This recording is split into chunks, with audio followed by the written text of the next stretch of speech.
The face staring back from the mirror, that familiar contour of your experience, it feels solid, undeniable. You believe it to be real, a fixed point in a stable universe. You've accepted it as given, as fundamental truth. But what if that reflection isn't a direct truth at all? What if it's merely a rendering, a constant projection based on internal code you barely comprehend? Every wrinkle, every expression, every flicker of doubt or triumph isn't truly there in the way you conceive. It's being drawn, pixel by pixel, by an unseen engine. This rendering isn't static, it's dynamic, responding to invisible inputs. Your perceived reality, the very fabric of your existence, is being drawn anew with each passing moment. You felt this subtle fluidity, this strange elasticity of circumstances, but never named it. It's why the same struggles reappear, why certain patterns loop endlessly in your life. You are caught in a rendering cycle, believing the reflection is proof of reality instead of recognizing it as a feedback loop. This isn't just theory, it's the mechanics of perception itself. This constant, unconscious rendering of yourself and your world is the first layer of the illusion we must peel back. But this illusion isn't passive. It's built on a fundamental misunderstanding of your own power. Next, we uncover how your gaze actively shapes what you see. And before we dive deeper, make sure you subscribe and turn on the notification bell. These revelations aren't random, and if this video found you, it was meant to. Now let's begin. You've always been told that observation is a neutral act, that you simply witness what is. This couldn't be further from the truth. Your very act of looking, of focusing your attention, isn't just receiving data. It's actively influencing what is rendered into existence. Think of it like shining a spotlight in a dark room. What's illuminated becomes real to you, not because it was the only thing there, but because your light made it so. The rest remains in shadow, unmanifested in your immediate awareness. This isn't just about what you choose to see, but about what you can't help but see. Your subconscious biases, your deep-seated beliefs, these act as invisible filters, guiding the spotlight, directing the rendering engine. They participate in shaping the very stage of your life. Every expectation, every fear, every silent assumption you hold is a directive. It's a command issued to the universe, telling it what to coalesce, what to solidify from the infinite possibilities. You are a co-creator, not a bystander, in the grand play of reality. This participatory observation is the engine behind your repeating patterns, unknowingly solidifying the loops you wish to escape. Your failures aren't weaknesses. They're manifestations of a persistent, active observation. This leads us directly to the continuous cycle of cause and effect. The reality you inhabit isn't a straight line, it's a series of interconnected loops. Every thought you entertain, every emotion you feel, becomes an input. That input then dictates the next rendering, shaping your immediate experience. This experience, in turn, reinforces the original thought or emotion, creating a powerful, self-sustaining cycle. It's a hidden mechanism, a quiet trap where your beliefs don't just influence reality, they become the reality that then solidifies your beliefs. You've felt it, haven't you? The same conversations, the same types of challenges, the same sense of being stuck in a narrative that feels pre-written. This isn't fate, it's a perfectly functioning feedback loop. Your current circumstances are not random. They are a perfectly calibrated echo of your dominant internal state. The outer world is merely a reflection of the inner mechanism looping back upon itself. It's an accurate, though often unwanted, mirror. Breaking this loop requires more than just wishing for change. It requires understanding the inertia of the self, the deeply ingrained pattern of identity that keeps triggering the same cycle. This takes us to the core of who you believe yourself to be.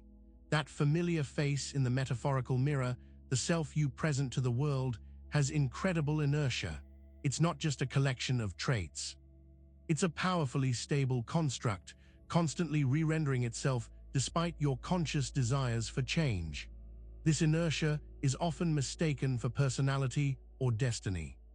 But it's actually the sum total of every belief, every memory, every assumption you've held about who you are. This self-image acts as a powerful anchor, resisting any deviation from its established pattern.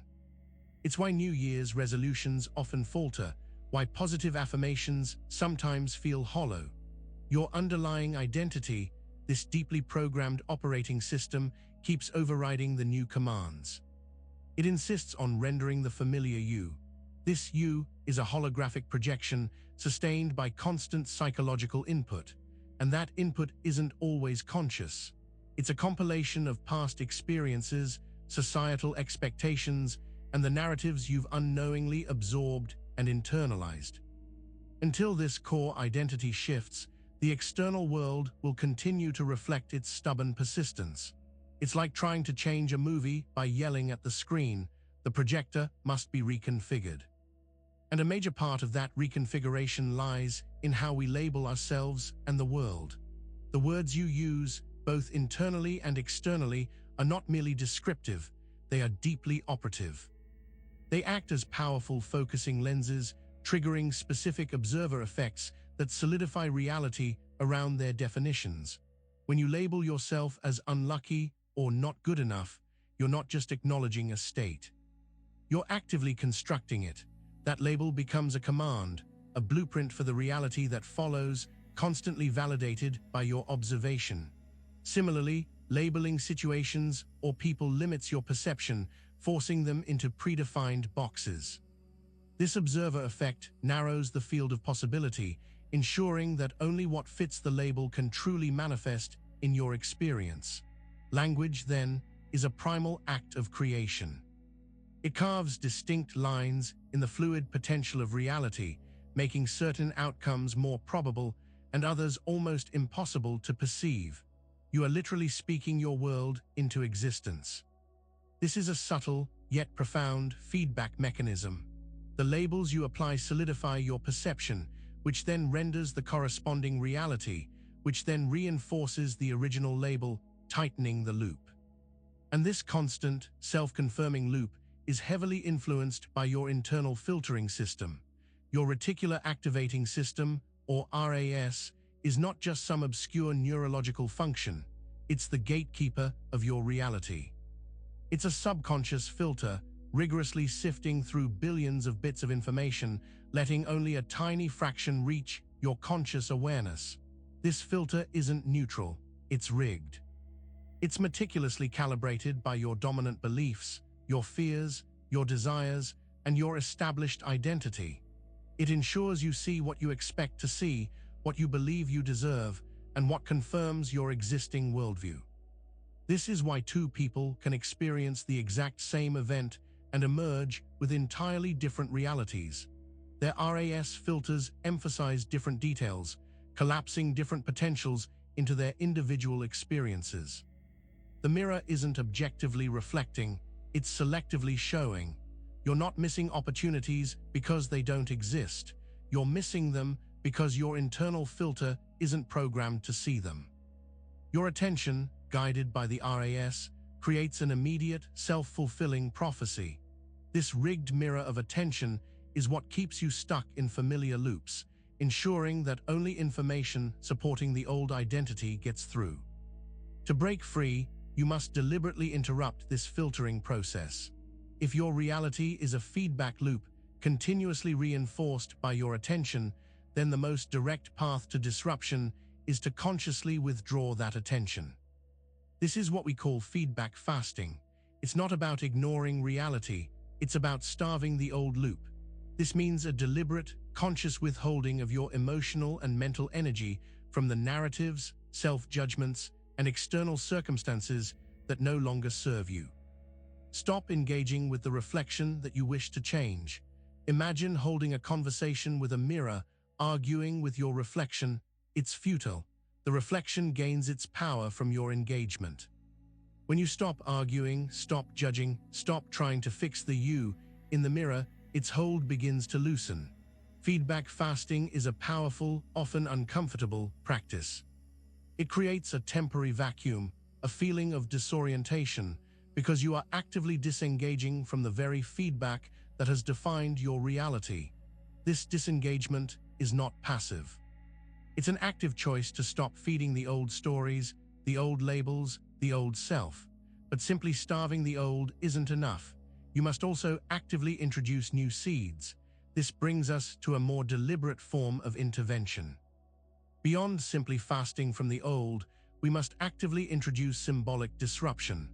This powerful technique consciously injects new images, new narratives, and new energetic patterns into your field of awareness, directly challenging the existing feedback loops. Think of it as deliberately recoding the projector. If your reality is a holographic rendering, then symbolic disruption involves changing the very symbols that are being projected. It's about breaking the habitual ritual of self-reflection. This could involve physical acts, changing your environment, altering your daily routines, or even adopting new clothes that defy your old identity. These are not superficial changes. They are symbolic statements, new inputs for your rendering engine. It also extends to mental and emotional acts, consciously choosing new internal narratives, visualizing a future self until it feels real, or engaging in practices that deliberately elicit different emotional states. These disrupt the old emotional loops. The point is to introduce a dissonance, a deliberate glitch in the matrix of your personal reality, forcing the system to reevaluate its default settings. This creates tiny cracks in the old reflection, allowing new potentials to seep in. These are not grand gestures, they are focused, precise interventions. To truly understand this process, you must engage in micro-experiments in observer collapse. These are small, deliberate acts designed to consciously shift your lens of perception and witness the immediate, often subtle, changes in your rendered reality. Start with something seemingly insignificant. For a single day, observe a recurring minor annoyance, a slow driver, a crowded street, a demanding email, and instead of reacting with your usual frustration, intentionally reframe it. Tell yourself, this isn't an annoyance. This is simply raw, neutral data. My interpretation is optional. Witness how the internal landscape shifts, and then observe if the external situation seems to soften or transform in response. Another experiment. For an hour, believe with absolute certainty that something amazing is about to happen to you. Not hope, but knowing. Hold that belief, and then simply observe what unfolds, how people interact with you, how coincidences appear. These experiments are not about forcing outcomes. They are about noticing the direct correlation between your internal observing state and the external manifestation. They show you, in real time, the power of your participatory observation. They make the invisible mechanics visible. Here lies a subtle yet profound paradox.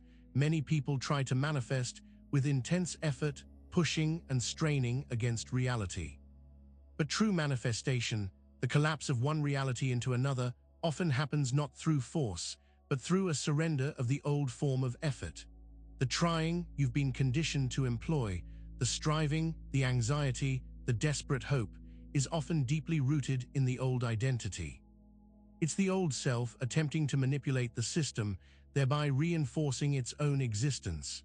Instead, the kind of effort that truly collapses the old self is not about struggle, but about unwavering intentionality coupled with detachment from the outcome.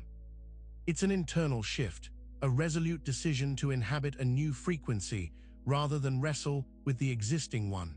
When you surrender the struggle to become something new and instead decide that you are that new state, a powerful collapse occurs.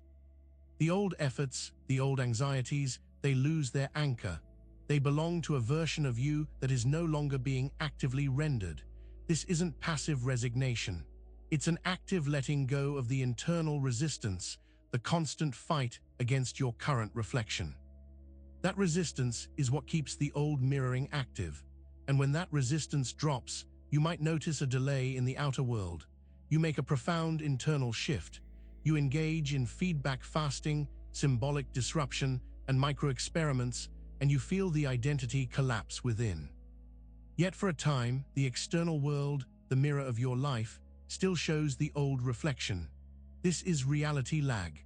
Just as the sun's light takes time to reach Earth, there's a vibrational delay between your internal quantum collapse and its full manifestation in the physical realm. The old reality has momentum, like a ship that continues to glide long after its engines are cut. This lag is precisely where most people falter. They look at the still present old circumstances and conclude their efforts were in vain, thereby re-engaging the old feedback loop, repowering the old engine. But the lag is not a sign of failure. It's a necessary decompression, a recalibration of the physical world catching up to your new internal state. It's the universe slowly processing the new directives you've issued. During this period, your commitment is tested. Will you observe the old reflection and assume it's still you, or will you trust the internal shift and allow the lag to play out? This choice reveals a deeper question about existence itself. If reality is rendered by observation, who or what is observing those moments when you are not actively focusing, when you are not consciously aware? What sustains the world when your personal spotlight is turned away? This question points to the deeper layers of consciousness at play. There's a background observation, a collective field, an underlying cosmic awareness that maintains the fabric of existence even in your absence. But more importantly for your personal journey, it highlights the consistent, unconscious observation of your own deeply programmed identity. Even when you're not trying to observe, your subconscious filters, your RAS, and your core beliefs are still actively rendering. This persistent, background hum of self-observation is why the feedback loops are so tenacious. It's the default setting that keeps projecting until a new, sustained, conscious intention overrides it. Understanding this background rendering reveals that true mastery isn't just about focused attention. It's about shifting the very default parameters of your unconscious observer. And this video itself serves a similar purpose. You've watched this, felt the resonance, and perhaps even resisted parts of it. In doing so, you've engaged with another mirror, reflecting not just concepts, but the very mechanisms of your own perception back at you. This video wasn't designed to tell you something entirely new. It was designed to awaken what you already implicitly understand. It's a symbolic disruption, a micro-experiment in your belief system. By engaging with these ideas, by allowing them to challenge your established norms of reality, you've initiated a subtle collapse within your own observer field. You've introduced new inputs, new potential pathways. The information here is not just data, it's a prompt, a command given to your deepest filters. It's an invitation to see the world and yourself through a different lens, thereby initiating a new rendering cycle. The process of deconstructing and reconstructing your reality begins with recognizing the mirrors all around you, including this one. Make sure to subscribe for more videos and hit that notification bell so you never miss a new video. We'll see you in the next one.